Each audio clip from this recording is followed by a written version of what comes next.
Hey y'all, it's been a while. I hope all of you all had happy holidays. Got to spend some time with your families because that's what they're all about, right? So, I've been gone for a while. I've been busy with family and work and a few different things, a few different projects I've had going on, including this thing, helping a buddy of mine rebuild his 455. So, uh, good times, good times. Now, I am working on the Suburban. Here's the problem. My proportioning valve keeps popping the freaking check valve that stops the fluid from going to the rear end if it senses a lack of pressure. Now, I've done a lot of research into this and I've looked into it, and one of the things that I found while I was doing that research is that there's not a lot of video about how to fix it, what to do with it. And you have the old tricks of slam on the pedal, crack a bleeder, slam on the pedal, and it should release. You've got pressure bleeding systems that you can utilize. I even watched one video, and I tried it. Where a gentleman used an air compressor and blew into the bleeder screw from the rear to the front to try and push that valve back. And I just could not get any of it to work. So what I did is I actually took the valve, or the proportioning valve. I took it out of a parts truck, and I was kind of dinking around with it, seeing kind of how it worked, what kind of stuff to expect, what to look for, so on and so forth. And what I found is where the switch is, underneath it, there's a little silver rod right inside. It's the centerpiece, the plastic fitting that goes in the top of the proportioning valve. If you take that plastic piece out, that's the switch. If you take that out and look inside, there's a little silver rod.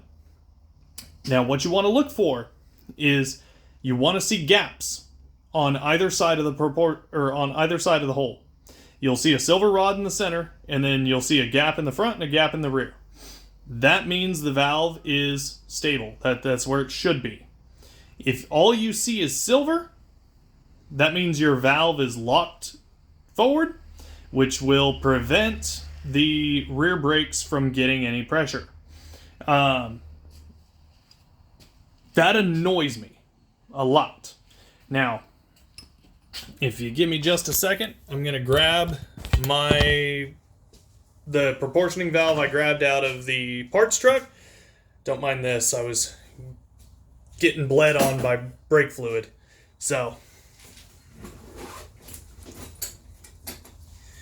alright. So, proportioning valve out of I think this one's out of an 86, 84 Chevy C10. It's the same valve as what you would see in your K-Series trucks, or really any square body Chevy. However, I imagine the functionality is the same between the different variants of vehicle. I can't say for sure because I don't generally deal with Ford or anything other than the square bodies personally. Nothing against them, really. I'm a diehard square body guy. I love them. So, what I'm going to talk to you about, this hole right here, okay? Right on the inside, and let me grab my headlamp. I'm going to try and show this to you. Okay. So, you see that hole right there in the middle? Okay. So, inside that hole, you'll see that little silver bar. Okay, it's real tiny in the screen. I'm sorry, guys. I'm trying. There we go. Okay, that little tiny silver piece right there in the center. Those gaps on either side tell me that this valve is not checked.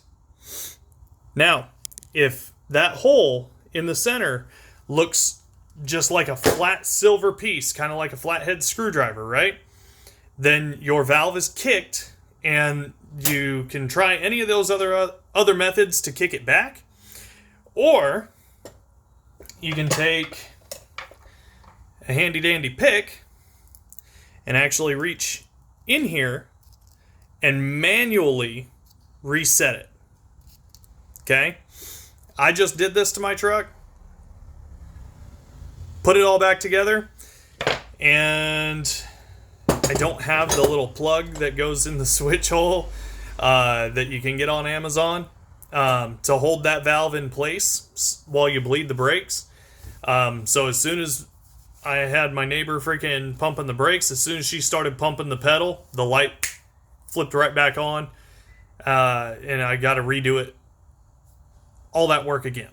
So I was trying to shortcut it, trying to get around the headache, and the headache decided it wanted to freaking get in my way.